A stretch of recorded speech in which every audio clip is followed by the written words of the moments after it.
Hello दोस्तों, आपका एक बार फिर से स्वागत है आपके अपने यूट्यूब चैनल द मोटिवेशनल गुरु पवन कुमार गुप्ता पर। दोस्तों, आज हम पढ़ेंगे प्रधानमंत्री के बारे में और उससे जुड़े प्रमुख अनुच्छेदों के बारे में। सबसे पहला आर्टिकल है आर्टिकल 74। आर्टिकल 74 कहता है राष्ट्रपति को उसके समस्त कार्यों में सलाह प्रदान करने के लिए एक मंत्रिपरिषद होगी जिसका अध्यक्ष प्रधानमंत्री होगा। ये बोलता है आर्टिकल 74। अगला आर्टिकल है आपका आर्टिकल 75।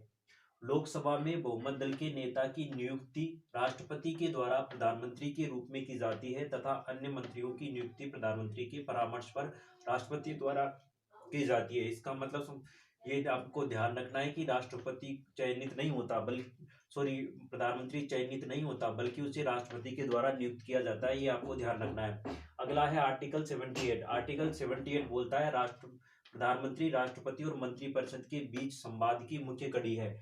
यानी ये राष्ट्र प्रधानमंत्री जो होता है राष्ट्रपति और मंत्रिपरिषद के बीच संवाद की जो बातें हैं या उनके बीच में कड़ी के रूप में काम करता है। अनुच्छेद 75 कहता है राष्ट्रपति प्रधानमंत्री की नियुक्ति करेगा।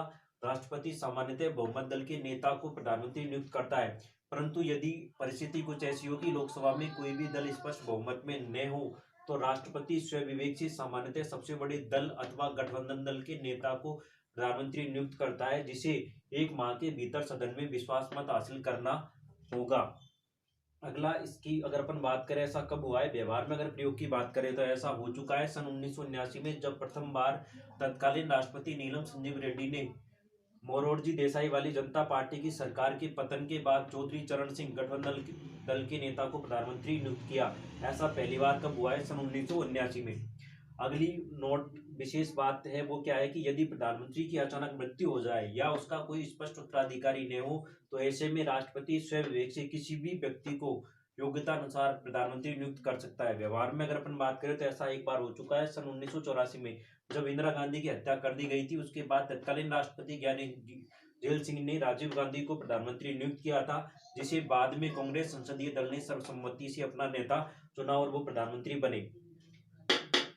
91 में संविधान संशोधन अधिनियम 2003 द्वारा संविधान के अनुच्छेद 75(1) के में उपबंधित किया गया है कि मंत्रिपरिषद में मंत्रियों की कुल संख्या, जिसमें प्रधानमंत्री भी शामिल है, लोकसभा के सदस्यों की कुल संख्या के 15% से अधिक नहीं होगी। जैसा कि हम सबको पता है कि वर्तमान में लोकसभा के सदस्य राष्ट्रपति द्वारा मनोनीत 2 सदस्यों सहित 543 + 2 545 है। तो 545 का यदि हम 15% निकाले तो लगभग 81 निकल कर आता है, यानी 81 या 82 मंत्री अधिकतम हो सकते हैं। तो कैसी लगी आज की क्लास दोस्तों, एक बार फिर से अपने बहुमूल्य सुझाव कमेंट सेक्शन में मुझे लिखें, और अगर अच्छा लगा तो लाइक कीजिए, शेयर कीजिए और इस चैनल को सब्सक्राइब कीजिए। Thank you.